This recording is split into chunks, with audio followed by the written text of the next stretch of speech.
Hey everyone, welcome to this week's episode of Market Watch. I'm Jason Zwolak of the Zwolak Group with First Team and Christie's International Real Estate. I hope you all had a great week.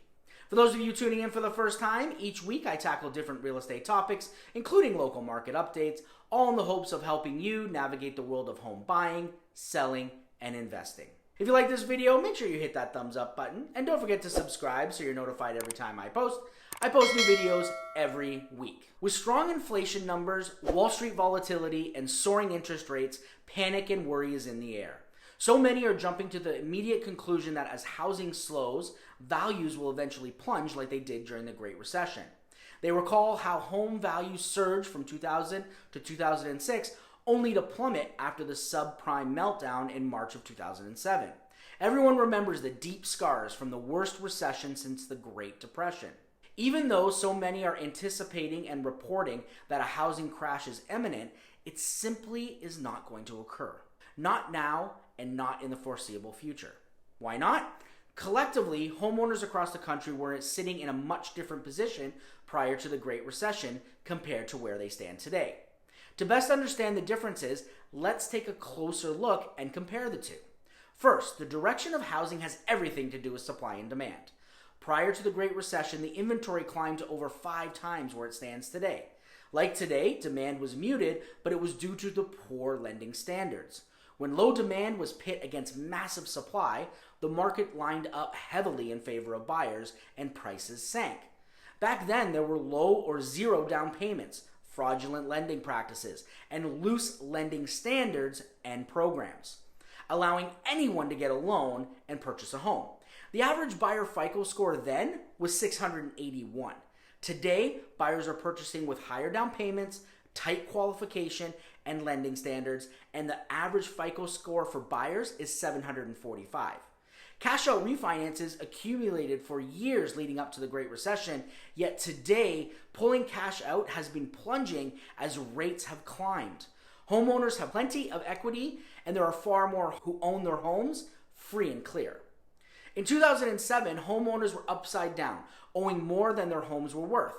Banks were in control of the housing market as there was a wave of foreclosures and short sales that lasted years because of these poor lending standards. Today, the delinquency rate is at its lowest level since tracking began, much lower than the average from 2000 to 2005. Looking at now versus then side by side, it is easy to understand why the two time periods are completely different.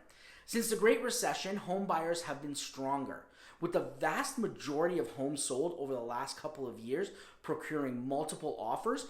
Only the strongest buyers have been winning. Strong credit, money in the bank, and good jobs.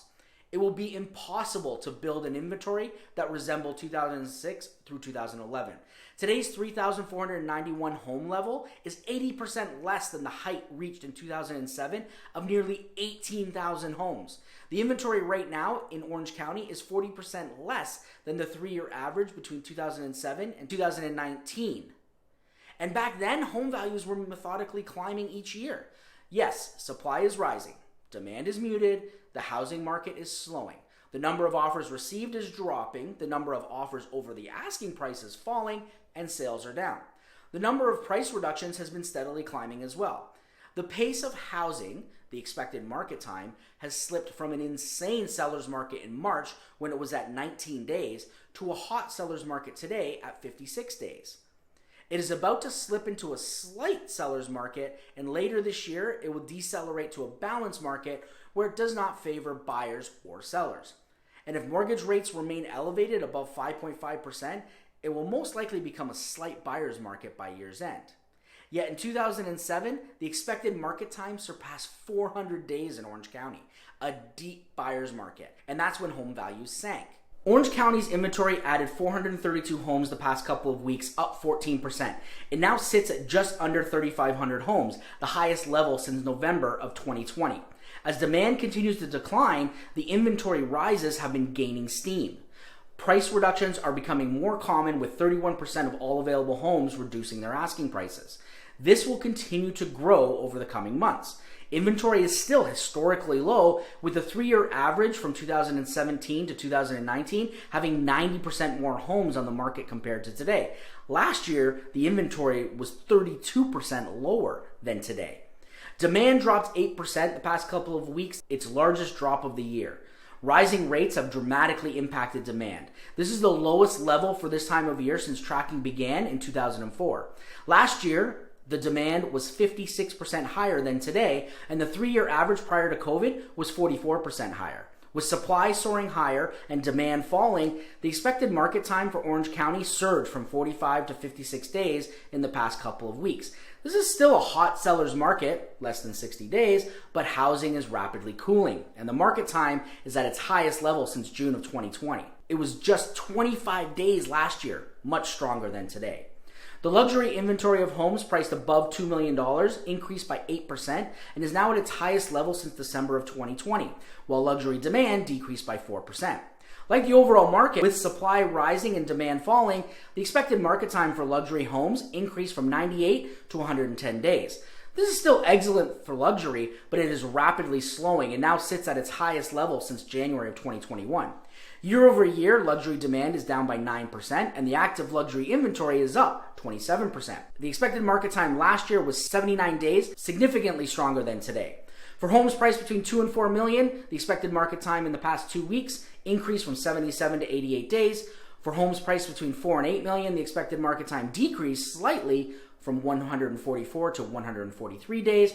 And for homes priced above $8 million, the expected market time increased from 327 to 353 days. At 353 days, a seller would be looking at placing their home into escrow around June of 2023. Even if housing were to slip into a slight buyer's market, it would have to be at those levels for months before prices started to decline. And any declines would be small. Very few sellers really have to sell. Homeowners are in a very strong position with plenty of equity, low mortgage rates, high credit scores, good jobs, and money in the bank. Although the market will slow throughout the summer and into fall, there will be no reason to panic. There are no indications that values will plunge like 2008. If you like this video, give it a thumbs up and don't forget to subscribe so you're notified every time I post. If you have any questions, send them to me directly or write them down in the comments here. I'm here to help in any way that I can. I hope you all have a great weekend. Happy 4th of July, and until next time, take care, everybody.